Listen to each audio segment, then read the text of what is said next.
अब चाहिँ तपाईहरुले चाहिँ राष्ट्रघात गर्नुभयो भने तपाईहरुलाई हामी बाँकी राख्दैनौं। श्रीलंका त एउटा उदाहरण मात्र, तपाईहरुको हालत त्यो भन्दा बत्तर हुनेवाला छ। Sher Bahadur Deuba don't deserve to be our prime minister. रगत उम्लेर नै हामी राखेका हौ। आक्रोश मात्रै व्यक्त गर्न सक्नुभयो, एट्याकै गर्ने पनि योजना थियो। तपाईको 1 मिटर नजिक आएर पनि तपाईको जेट सिक्युरिटी तोडेर जे सुकै पनि गर्न सक्छ। माननीय प्रधानमन्त्रीले हिंसै गर्नुभयो नि तपाई। त्यो हिंसा होइन, हामीले चाहेको भए मलाई जुत्ता हान्न सक्दैनथौँ। त्यसैले मलाई घाँटी र यो नाक चाहिँ थुन्नु भयो तल। म प्रश्न गर्न चाहन्छु प्रचण्डज्यूलाई, देशभन्दा प्यारो त गठबन्धन जोगाउनु रहेछ। शेरबहादुर देवालाई मार्दैमा, प्रचण्डलाई मार्दैमा हाम्रो समस्या समाधान हुन्छ भन्नुहुन्छ।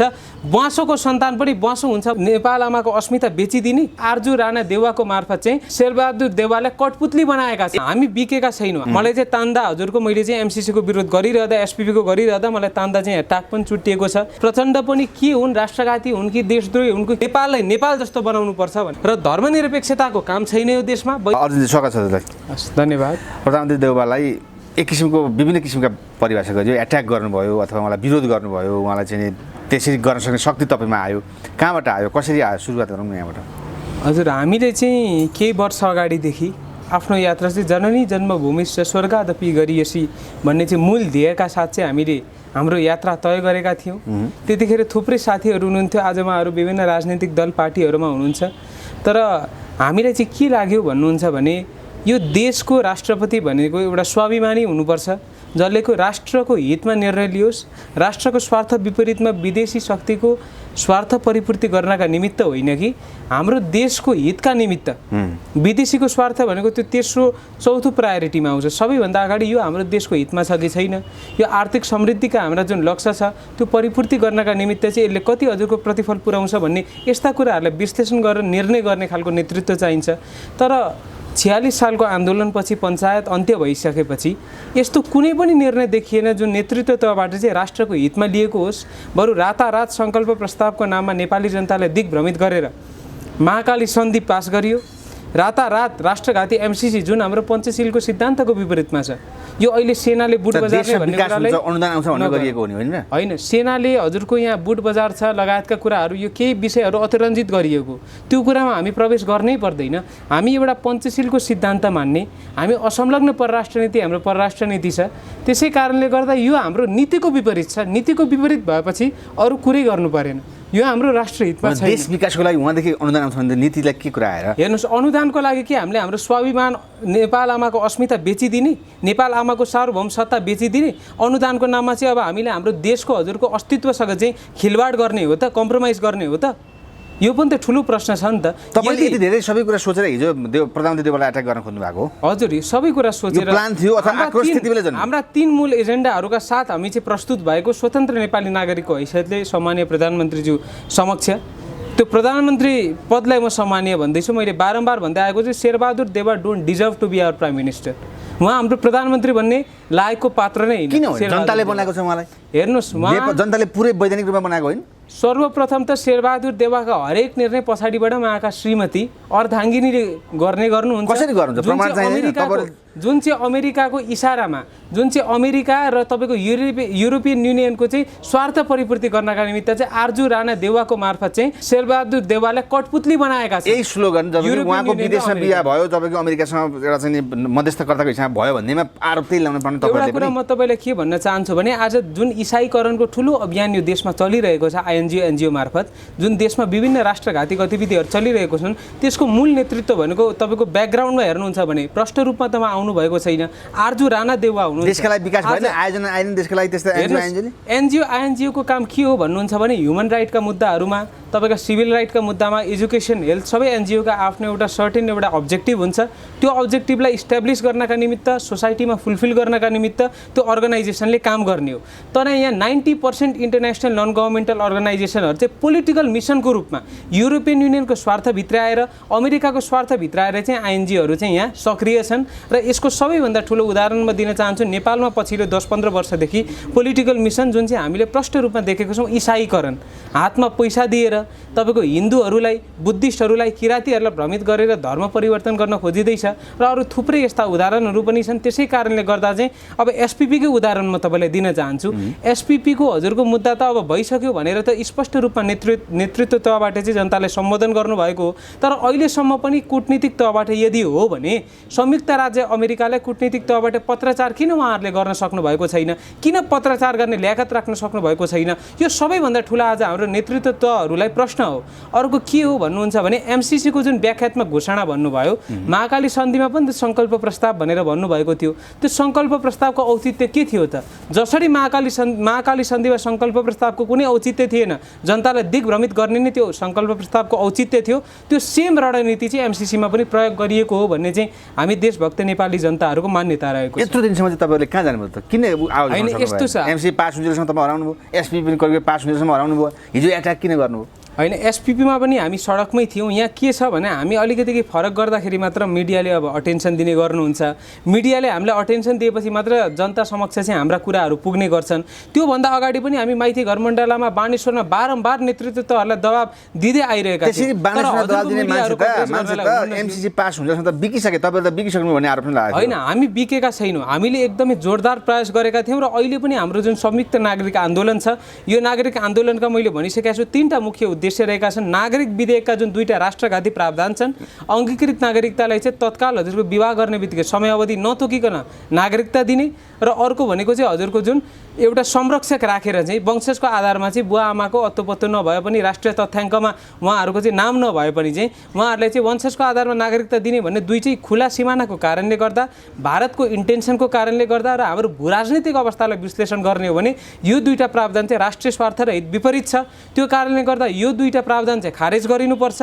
अर्को एसपिपीको जुन हजुरहरूले जनताले त दिग्भ्रमित गर्नुभयो, यो वास्तविकता हो भने चाहिँ संयुक्त राज्य अमेरिकालाई चाहिँ नेतृत्व तहबाट पत्रचार गरिनुपर्छ। राष्ट्रघाती एमसिसीलाई चाहिँ हामी दिग्भ्रमित भएका छैनौँ, यसलाई खारेज गरिनुपर्छ। होइन भने चाहिँ प्रधानमन्त्री स्तरबाट नै तपाईँको 2 तहबाट छलफल गरेर जनतालाई स्पष्ट गरिनुपर्छ भन्ने हाम्रो 3टा रगत उम्लेर नै हामी लागेका हौँ। हेर्नुहोस् हामीले बारम्बार सम्मान्य प्रधानमन्त्रीज्यूलाई भेट्ने प्रयत्न गऱ्यौँ तर हामीले भेट्न पाएनौँ। यहाँ राप्रपाले भेट्न पाउँछ, यहाँ नेपाली काङ्ग्रेसले, नेपाल कम्युनिस्ट पार्टीले भेट्न पाउँछ, अरू थुप्रै पार्टीले भेट्न पाउँछन्, तर हामी त कुनै पार्टीमा कुनै सामाजिक हामी नागरिक हौँ नि। गणतन्त्र भनेको के हो त? जुन तपाईँको एक्सेस हिजोको दिनमा चाहिँ नेतृत्व तहसँग जनताको थिएन, त्यो एक्सेसलाई चाहिँ हजुरको इस्टाब्लिस गर्नका निमित्त गणतन्त्र ल्याइएको होइन त। आज हामीहरूले नागरिकले हाम्रो समस्या, हाम्रो पीडा, हाम्रा प्रतिनिधिहरूलाई राख्न सक्दैनौँ भने के को गणतन्त्र? प्रधानमन्त्री देउवालाई के गर्ने योजना थियो? तपाईँले त्यही आवाज आक्रोश मात्रै व्यक्त गर्न सक्नुभयो, एट्याकै गर्ने योजना थियो? होइन थिएन। हामीले एउटा सन्देश चाहिँ के दिन खोजेको हो भने यदि नेपाली नागरिकले चाह्यो भने चाहिँ तपाईँको 1 मिटर नजिक आएर पनि तपाईँको जेट सिक्युरिटी तोडेर जेसुकै पनि गर्न सक्छन्, गर्न सकिन्छ। नागरिकले जेसुकै पनि गर्न सक्छन् भनेर उहाँलाई एउटा हामीले सन्देश दिन पनि खोजेको हौँ। तर हिजोको हाम्रो कार्यक्रम हिंसक थिएन। हेर्नु हामी पनि एउटा एजुकेटेड सिभिलाइज हिंसै गर्नुभयो नि तपाईँ। त्यो हिंसा होइन। हामीले प्रधानमन्त्रीज्यूलाई के भनेका छौँ, सुरक्षाको बिचमा तपाईँले त्यति धेरै गर्नु हिंसा होइन। हामीले चाहेको भए उहाँलाई जुत्ता हान्न सक्दैनथ्यौँ, चाहेको भए उहाँलाई गएर हजुरको ढुङ्गाले हान्न सक्दैनथ्यौँ, चाहेको भए हामीले तपाईँको हिंसक गतिविधिहरू हामीले अपनाउन सक्दैनथ्यौँ। तर त्योभन्दा बढी अपमान गर्नुभयो नि तपाईँले। हामीले अपमान गरेका छैनौँ। मैले भने प्रधानमन्त्री पदलाई सम्मान छ, तर शेरबहादुर देउवाले यो प्रधानमन्त्री पदमा बस्नका निमित्त उहाँ पूर्ण रूपमा असक्षम। तपाईँको कोट च्यातिएको त्यसो हिजो? हजुर यो कोट तपाईँ देख्न सक्नुहुन्छ। मेरो घाँटीमा पनि अघि बिहानसम्म पनि नाम थियो, अहिले हजुरको यहाँ तपाईँले देख्न पनि सक्नुहुन्छ जुम गर्नुभयो भने। यहाँ मलाई चाहिँ तान्दा हजुरको मैले चाहिँ एमसिसीको विरोध गरिरहँदा, एसपिपीको गरिरहँदा मलाई तान्दा चाहिँ यहाँ टाक पनि चुट्टिएको छ। र म एउटा यो श्वास प्रश्वासको चाहिँ मेरो समस्या ट्युमरको मैले अपरेसन इन्डियाबाट गरेर आएको, यहाँ त्यस्तो प्रविधि नभएको कारणले गर्दा त्यो श्वास प्रश्वासको समस्या पनि थियो। मैले भने उहाँहरूलाई मलाई नगर्नुहोस्, म तपाईँहरूसँग कोअपरेट गरौँला। त्यही पनि उहाँहरूले चाहिँ 2-3 मिनटसम्म चाहिँ एकदमै मलाई चाहिँ सास एकदम गाह्रो हुने गरी चाहिँ उहाँहरूले मलाई घाँटी र यो नाक चाहिँ थुन्नु भयो तल लगिसकेपछि पनि त्यो प्रति चाहिँ मेरो एउटा आपत्ति रहेको छ। त्यसपछि चाहिँ हामीले प्रहरी प्रशासनबाट चाहिँ राम्रै हिजोदेखि अहिले बिहानसम्म नछुट्दासम्म तपाईँहरू प्रहरीको हिसाबमा बस्दा के यातना भोग्नुभयो कि भएन अथवा कस्तो हिसाब? हामीले भोगेनौँ। म आफै पनि हजुरको लगभग 25-26 पटक हिरासतमा परिसकेको छु। पछिल्लो 4-5 वर्षमा राष्ट्रियताकै मुद्दामा लडिरहँदाखेरि कम्पेरेटिभली हेर्ने हो भने चाहिँ हिजो हामीले प्रहरी कार्यालयमा चाहिँ राम्रै व्यवहार गरेको मैले मानेको छु। त्यसो भएदेखि नागरिकता अध्यादेशको कुरा र एमसिसी लगायतका कुराले तपाईँको रगत उम्लेर यो हिजोको प्रतिक्रिया एउटा देशभक्त नेपाली नागरिकको हैसियतले त्यो आयो। तर त्यहाँ के जस्तै प्रधानमन्त्री शेरबहादुर देउवा हुनुहुन्छ अहिले गठबन्धनको सरकारमा, तर यसो एकदमै अगुवा त म आफू छु भनेर पुष्पकमल दाहाल प्रचण्ड ले भन्नुभएको छ नि त, गठबन्धनको उहाँ विशेष व्यक्ति पनि हो, जबकि हाम्रो नेतृत्वबाट अथवा हाम्रो अगुवाबाट नागरिकता जारी भयो भने उहाँ जनकपुरसम्म गएर 8-10 लाखलाई चाहिँ खुसी पारियो, अब ढुक्क भयो भनेको पनि अभिव्यक्ति आइसक्यो। अहिले गठबन्धनको नेतृत्व कसले गरिरहनु भएको छ? अहिले यो देशको सर्वोच्च पदमा को हुनुहुन्छ त? हामीले हाम्रो आपत्ति शेरबहादुर देउवासँग पनि हो, प्रचण्ड पनिसँग हो। हामीले चाहिँ शेरबहादुर देउवासँग मात्र हाम्रो आपत्ति हो भनेको होइनौँ। प्रचण्ड पनि के हुन्, राष्ट्रघाती हुन् कि देशद्रोही हुन् कि के हुन् भन्ने कुरो नेपाली नागरिकले बुझेका छन्। तपाईँले के बुझाउनुहुन्छ त्यसमा? उहाँ को हुन्? म जनयुद्ध गरेर आउनु जनसरबराह वर्गको व्यक्तिको लागि देश परिवर्तन गरेर आउनु दिनमा होला सायद, मैले स्पष्टसँग उहाँ भन्न सक्दिनँ। तर एउटा राष्ट्रियताको हिसाबले नै उहाँले सायद जनयुद्ध सुरुवात गर्नुभएको थियो होला। तर आजसम्म उहाँको यात्रा हेर्दाखेरि चाहिँ अहिले चाहिँ उहाँ पनि विदेशी शक्तिहरूको सामु चाहिँ झुक्नु भएको चाहिँ स्पष्ट रूपमा नेपाली जनताले अनुभूति गरेका छन्। तपाईँले ल्याउनु भयो होला, गणतन्त्र ल्याउनु भयो, धर्मनिरपेक्षता ल्याउनु भयो, यसले के हामीलाई प्रतिफल दियो? म प्रश्न गर्न चाहन्छु प्रचण्डज्यूलाई। आज तपाईँले एमसिसीको विरुद्धमा चाहिँ जनतालाई दिग्भ्रमित गर्नको लागि तपाईँ र माधव कुमार नेपालज्यूको एकीकृत समाजवादी पार्टीले युवा सङ्गठन र विद्यार्थी सङ्गठनका कार्यकर्तालाई माइती घरमा चाहिँ नाटक प्रदर्शन गर्न लगायो।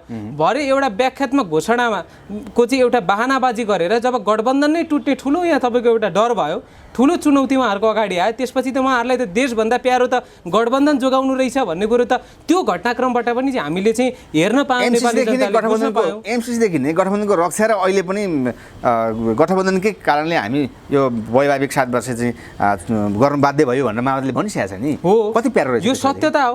यही गठबन्धनकै कारणले गर्दा चाहिँ आज चाहिँ नागरिकता विधेयक पनि लादिएको छ। यही गठबन्धन जोगाउनकै निमित्त चाहिँ प्रचण्डले आफूलाई खुङ्कार राष्ट्रवादी भनेर जनताको समक्ष देखाउने कोसिस गर्नुभयो। तर अन्तिममा उहाँको असली चेहरा, उहाँको जुन असली छ एउटा रूप जुन छ, यो त स्पष्ट रूपमा जनताको अगाडि आयो। यो कुरो मैले हजुरलाई जानकारी गराइरहनुपर्छ जस्तो मलाई लाग्दैन, किनकि यो त उहाँहरूले पास गर्नुभएको, उहाँको सांसदहरूले पास गर्नुभएको प्रमाणै छ। तर उहाँका नजिकै नारायण काजी शेष त अहिले विरुद्धै गरिनु भएको छ गर्न त। हेर्नुहोस्, यो सबै उहाँको नाटक प्रदर्शन। कसरी नाटक हो? यो पार्टीभित्रका नेताहरूले चाहिँ अब जनताहरू चुप लागेर बस्दैनन्, जनताहरू अझै पनि आक्रोशित छन्। जुन आक्रोश चाहिँ एमसिसीको यो राइजमा थियो त्यो अझै पनि जनताहरूमा छ भनेर अलिकति यो नाटक प्रदर्शन उहाँहरूको अहिले होइन धेरै वर्षदेखि नै उहाँहरूको प्रदर्शन गरिरहने उहाँहरूको यो एकदम लामो एउटा म भन्छु संस्कारै जस्तो भइसकेको छ राजनीतिक पार्टीहरूको। त्यसै कारणले गर्दा यसलाई चाहिँ मैले गहन रूपमा या सिरियसली लिएको। जस्तै यही विषयमा कुरा गर्दा जस्तै तपाईँ जस्तै आजभन्दा 5 वर्ष अगाडि तपाईँ जस्तै व्यक्तिसँग एकजना इन्जिनियर सागर ढकालसँग प्रधानमन्त्री अहिलेकै तृतीय प्रधानमन्त्री हुन्छ देउवासँग परेको थियो, त्यो कुरा अहिले आइरहेको छ र उहाँको विरुद्धमा लाग्छु भनेर चुनावमा उठ्ने भन्ने विषयमा डलिँदै जानुभएको छ अहिले सागर ढकाल। चिन्नुहुन्छ नि तपाईँ? म चिन्छु। हो, अहिले त्यति बेला कुरा अहिले त्यस्तै उस्तै केस भयो उहाँ देउवाजीसँगै। के भन्नुहुन्छ यस विषयमा सागरजीलाई तपाईँ? सागरजीलाई म के भन्न चाहन्छु भने उहाँ चाहिँ मेरो विचारमा अक्सफोर्ड युनिभर्सिटीमै पढेर आउनुभएको, उहाँको इन्टरभ्यू पनि हेरेको थिएँ मैले। एउटा बौद्धिक हुनुहुन्छ, राजनैतिक रूपमा सचेत युवा हुनुहुन्छ। म त 19-20 वर्षको चाहिँ एउटा देशभक्त नागरिक, एउटा विद्यार्थी छु। अझै पनि मैले धेरै सिक्न बाँकी छ, बुझ्न बाँकी छ। राजनैतिक अन्तर्राष्ट्रिय सम्बन्ध, विभिन्न राजनैतिक व्यवस्थाको बारेमा अझै पनि म थप अध्ययन अनुसन्धान गरिरहेको छु। तर उहाँको एउटा मैले शेरबहादुर देउवाभन्दा चाहिँ 1000 गुणा बढी सक्षम र इन्टेलेक्चुअल मैले सागर ढकाल सरलाई भेटेँ र उहाँ जस्ता युवाहरू चाहिँ अब देशैभरिबाट चाहिँ यी राष्ट्रघाती दलालहरूको विरुद्धमा चाहिँ उत्रिनुपर्छ, उनीहरूको विरुद्धमा चाहिँ प्रतिस्पर्धा गर्नुपर्छ। र अब हामीले हाम्रो देशलाई चाहिँ साँच्चीकै नेपाल जस्तो, हाम्रो देशलाई स्विजरल्यान्ड जस्तो, युके जस्तो, युएस जस्तो होइन कि नेपाललाई नेपाल जस्तो बनाउनुपर्छ भनेर चाहिँ म उहाँलाई चाहिँ अनुरोध गर्छु। जस्तै सागर ढकाल जस्ता व्यक्ति आउँदैमा, जस्तै बालन शाह पनि आउनुभयो तपाईँ जस्तै युवा आउँदैमा के भयो त? 4 महिना भयो बालन शाह पनि केही भयो होइन? उहाँहरूले प्रयास गर्ने हो र त्यो प्रयासमा हामी सबैजनाले समर्थन गर्नुपर्छ र के थाहा त्यो प्रयास सफल पनि हुनसक्छ। तर एउटा कुरा चाहिँ म स्पष्ट रूपमा के राख्न चाहन्छु भने जबसम्म प्रदेश खारेजी हुँदैन, जबसम्म धर्मनिरपेक्षता खारेज भएर वैदिक सनातन धर्म सापेक्ष राष्ट्र स्थापित हुँदैन र जबसम्म उन्नत लोकतान्त्रिक व्यवस्था स्थापित हुँदैन, तबसम्म चाहिँ राष्ट्रमा आमूल परिवर्तन ल्याउन चाहिँ म असम्भव छ भनेर चाहिँ म विश्वाससहित भन्न चाहन्छु। 2007 सालदेखि अहिलेसम्म राजा महेन्द्रले राष्ट्रिय हितमा लिनुभएको त्यो कदम बाहेक कुनै पनि राष्ट्रिय हितका चाहिँ हजुरका ती परिवर्तन थिएनन्। जनतालाई दिग्भ्रमित गराउनका निमित्त कहिले प्रजातन्त्र भनियो, कहिले लोकतन्त्र भनियो, कोही गणतन्त्र भनियो। तर आजसम्म चाहिँ राष्ट्र हितका निमित्त, राष्ट्र स्वार्थलाई परिपूर्ति गर्नका निमित्त चाहिँ यी व्यवस्थाहरू ल्याइएका होइनन्। यो जनतालाई दिग्भ्रमित गरेर युरोपियन युनियनका स्वार्थ, अमेरिकाको स्वार्थ, भारतको स्वार्थ चाहिँ आज चाहिँ यहाँ लादिएको छ भनेर म जानकारी दिन चाहन्छु। त्यसो भएदेखि अब अर्को समय आइराख्दा पनि प्रधानमन्त्री देउवा हुनुहुन्छ, अर्को प्रधानमन्त्री आउनु होला, तपाईँले भने जस्तो कुरा भयो भने फेरि पनि आक्रमण गर्नुहुन्छ उहाँहरूलाई? समस्या समाधान यो हो त होइन। अब हामीले चाहिँ आन्दोलन मार्फत जाने जुन हाम्रो संयुक्त नागरिक आन्दोलन छ, जबसम्म हाम्रा ती मागहरू चाहिँ सम्बोधन हुँदैनन् तबसम्म चाहिँ हामीले यो संयुक्त नागरिक आन्दोलनलाई चाहिँ निरन्तरता दिने भन्ने चाहिँ एउटा योजना बनाएका आन्दोलन पनि छौँ। अब त नेपालमा एउटा फेसन जस्तो भयो नि, यो कुनै विश्वास पुनः आन्दोलन छ त? जति आन्दोलन गर्ने पनि एमसिसी पास हुने, नागरिकता विधेयक आउने, एससी पनि पास हुने, जे पनि भइरहेछ। आन्दोलनले के गर्छ अब? होइन, आन्दोलनले गर्छ। हामी सबै नेपाली नागरिकहरू, देशभक्त नेपाली नागरिकहरू चाहिँ एकीकृत भएर आन्दोलनमा समावेश भयौँ भने र हामी सशक्त ढङ्गले अगाडि बढ्यौँ, नेतृत्व तहहरूलाई अब चाहिँ तपाईँहरूले चाहिँ राष्ट्रघात गर्नुभयो भने तपाईँहरूलाई हामी बाँकी राख्दैनौँ। श्रीलङ्का त एउटा उदाहरण मात्र, तपाईँहरूको हालत त्योभन्दा बत्तर हुनेवाला छ भनेर चाहिँ एउटा हामीले जबसम्म चुनौती दिन सक्दैनौँ तबसम्म चाहिँ उहाँहरू चाहिँ एउटा आफ्नो सेन्समा आउनुहुन्छ जस्तो मलाई लाग्छ। आन्दोलनको अगुवा गर्ने मान्छेले नेपालमा पार्टी प्रवेश गरेर पद लिएको देखिरहेछ घटना तत्कालै। तपाईँको पनि के विश्वास छ? 90% तथाकथित बुद्धिजीवीहरू सबै आइएनजिओ एनजिओको जागिरीहरू हुनुहुन्छ। युरोपियन युनियन, अमेरिकाको तपाईँको आज स्वार्थ परिपूर्ति गर्नका निमित्त परिचालन हुनुहुन्छ। बाँकी 10% बुद्धिजीवीज्यूहरू पनि पदीय प्रलोभनको कारणले गर्दा को अध्यक्ष बस्ने, को महासचिव बस्ने भनेर पदको बाँडफाँड नमिलेकै कारणले गर्दा बुद्धिजीवीहरू एकीकृत हुन सक्नु भएको छैन राष्ट्रिय हितमा।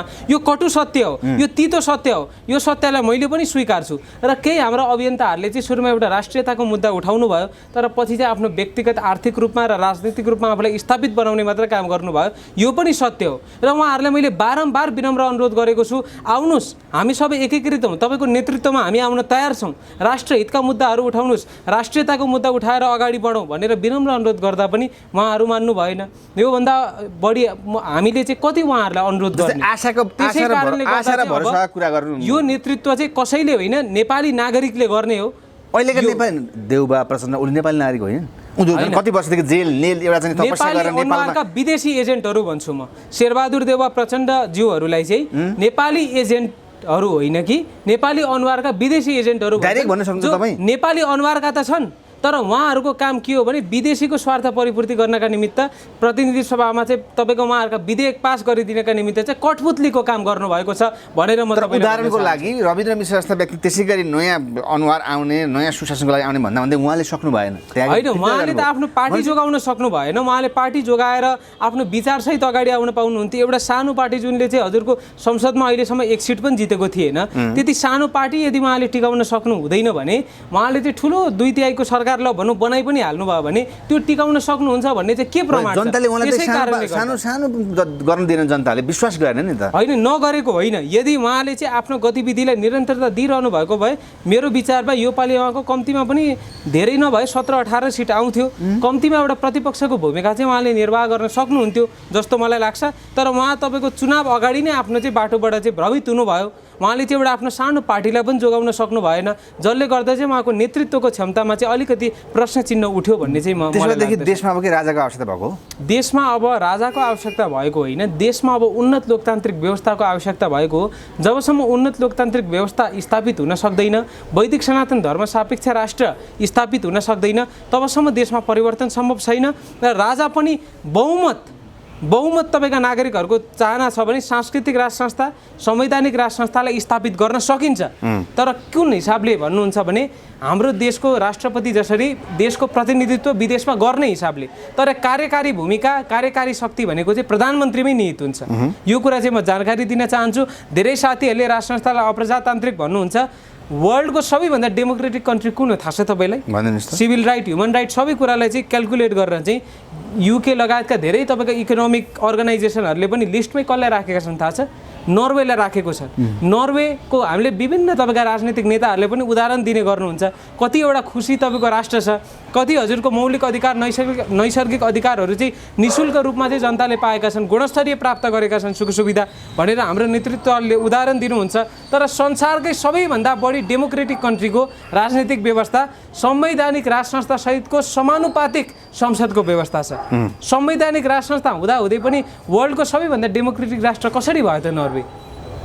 किनकि यदि जनता खुसी हुन्छन् भने, यदि त्यो देशको भूपरिवेष्टित भौगोलिक तपाईँको एउटा अवस्था अनुसार त्यो राज्यलाई या राष्ट्रलाई चाहिँ सुहाउँदो किसिमको व्यवस्था छ भने त्यो प्रजातान्त्रिक हुन्छ, गणतान्त्रिक हुन्छ। एउटा संवैधानिक राज संस्था हुँदैमा, सांस्कृतिक राज संस्था हुँदैमा त्यसलाई चाहिँ अलोकतान्त्रिक, अप्रजातान्त्रिक भनिहाल्नुपर्ने म आवश्यकता देख्दिनँ। जस्तै राजा महेन्द्रले त्यतिखेर त्यो कठोर कदम नचाल्नु भएको भए आज हामीले नेपाली भन्न पाउँदैन थियौँ। सायद मेरो जन्म दर्ता पनि भारतीय सरकार भनेर आउँथ्यो, मेरो नागरिकता पनि भारतको आधार कार्ड भएर आउँथ्यो र नेपाल सायद भारतको एउटा प्रदेश हुन्थ्यो जस्तो मलाई लाग्दछ। त्यही कारणले गर्दा इतिहासमा पनि हाम्रो राजाहरूले चाहिँ जहिले पनि देशको स्वार्थलाई परिपूर्ति गर्नका निमित्त कठोर कदमहरू चाल्नु भएको छ र अबका दिनहरूमा चाहिँ के समय अनुकूल हामी चल्नुपर्छ। पहिलाको अनुकूल चलेर काम पनि छैन। त्यसै कारणले गर्दा चाहिँ सांस्कृतिक राज संस्थाको हिसाबले संवैधानिक एउटा प्रतिनिधित्व गर्ने सिम्बोलिक राज संस्थाको हिसाबले स्थापित गर्न सकिन्छ र धर्मनिरपेक्षताको काम छैन यो देशमा। वैदिक सनातन धर्मसापेक्ष राष्ट्र सहितको चाहिँ अधिकार सम्पन्न स्थानीय सरकारको चाहिँ यो देशमा आवश्यकता छ। त्यसो भएदेखि नागरिकता विधेयक फिर्ता नभएसम्म तपाईँको अब आन्दोलन तपाईँको एजेन्डा के हुन्छ? अब हाम्रो एजेन्डा तीन अहिलेका लागि हाम्रो संयुक्त नागरिक नभएसम्म के एजेन्डा हुन्। तबसम्म हामी निरन्तर रूपमा चाहिँ हाम्रो आन्दोलनलाई अगाडि बढाउँछौँ। यसका कार्यक्रम अब कस्ता हुन्छन् भन्ने कुरा चाहिँ हामीले छिटै प्रेस मार्फत जानकारी दिनेछौँ। हाम्रो टिममा अहिले सल्लाह भइरहेको छ अब कसरी अगाडि बढ्ने। के म प्रतिबद्धता दिन सक्छु यहाँबाट भने जबसम्म हाम्रो नागरिकता विधेयकका प्रावधानहरू खारिज गरिँदैन र एसपिपीलाई चाहिँ संयुक्त राज्य अमेरिकालाई चाहिँ कूटनीतिक तहबाट पत्राचार गरिँदैन तबसम्म हाम्रो संयुक्त नागरिक आन्दोलन रोकिने छैन भनेर यति प्रतिबद्धता चाहिँ म दिन चाहन्छु। तर हाम्रा कार्यक्रमहरूको चाहिँ सम्पूर्ण जानकारी चाहिँ केही दिनपछि चाहिँ हाम्रो प्रेस मार्फत चाहिँ हामीले चाहिँ सार्वजनिक गर्ने। अब त च्यालेन्ज भयो तपाईँले यदि तपाईँहरू जस्ता व्यक्तिले नागरिकता विधेयक फिर्ता गर्न सक्नु भयो भने त यो सम्पूर्ण खेर जाने होइन। हामीले गर्छौँ, यो हाम्रो प्रतिबद्धता हो, अडान हो। हामीलाई हेर्नुहोस् कसैको दबावले रोक्दैन, कसैको तपाईँको धम्कीले छेक्दैन, किनकि हामी कुनै राजनीतिक पार्टीका कार्यकर्ता पनि होइनौँ, हामी कुनै सामाजिक अभियानका अभियन्ता पनि होइनौँ। हामी भनेको त स्वतन्त्र नेपाली नागरिक। तपाईँलाई पछि यही शेरबहादुर देवालले आउनुहोस् बोलौँ पद प्रतिष्ठा पैसा सुविधा आवश्यक भयो भने तपाईँ पनि गइहाल्नुहुन्छ नि? होइन, चाहिँदैन। किन चाहिँदैन? उहाँहरूको पत्र आज पनि अर्जुन राज पौडेल नेभी सङ्घको सहमहामन्त्री, अनुराग सोबीको सचिव, अखिल क्रान्तिकारीको चाहिँ सचिव खान सक्ने हैसियतको मान्छे हो। बुझ्नुभयो नि? धेरै त तपाईँका त्यस्ता पार्टीका विद्यार्थी सङ्गठनका मान्छेहरूले मलाई आह्वान पनि गरेका थिए, ठुला ठुला राजनीतिक पार्टीका। तर के छ भने म जान चाहदिनँ। एउटा के हुन्छ भने कतिपय साथीले मैले भन्ने गरेको सुन्छु शेरबहादुर देवाललाई मार्दैमा, प्रचण्डलाई मार्दैमा हाम्रो समस्या समाधान हुन्छ भन्नुहुन्छ। ब्वाँसोको सन्तान पनि ब्वाँसो हुन्छ भनेर हाम्रो एकजना स्वागत नेपालज्यूले भन्नुहुन्छ। त्यो कुरो मलाई एकदमै चित्त बुझ्छ। यो राजनीतिक परिवेशमा हुर्किएका गगन थापा, विश्वप्रकाश शर्मा लगायतका नेताहरूमा पनि कुनै हजुरको चाहिँ यो कुनै हजुरको डिफरेन्समा गगन थापा प्रधानमन्त्री बन्ने कुरा तपाईँ सहयोग गर्नुहुन्न? म सहमत छुइनँ, किनकि त्यो सेम राजनैतिक परिवेशमा हुर्केको नेतृत्वको पनि त्यही किसिमको व्यवहार, त्यही किसिमको चरित्र, त्यही किसिमका निर्णयहरू देखिन पाइन्छ भन्ने कुरो जस्तो लाग्छ मलाई। त्यही भएर जबसम्म यो चरित्रको अन्त्य हुँदैन, यो परिवेशको अन्त्य हुँदैन, जबसम्म राष्ट्र हितमा परिपूर्ति गर्नका निमित्त त्यस्तो व्यवस्था डिजाइन गरिँदैन, त्यस्तो व्यवस्था स्थापित गरिँदैन, तबसम्म यो देशमा आमूल परिवर्तन असम्भव छ। त्यसो भएदेखि तपाईँलाई मनपर्ने नेता को त नेपालमा? नेपालमा मलाई मनपर्ने नेता अहिले कोही पनि छैनन्। एकजना भन्नुहोस्। होइन, कोही पनि छैनन्।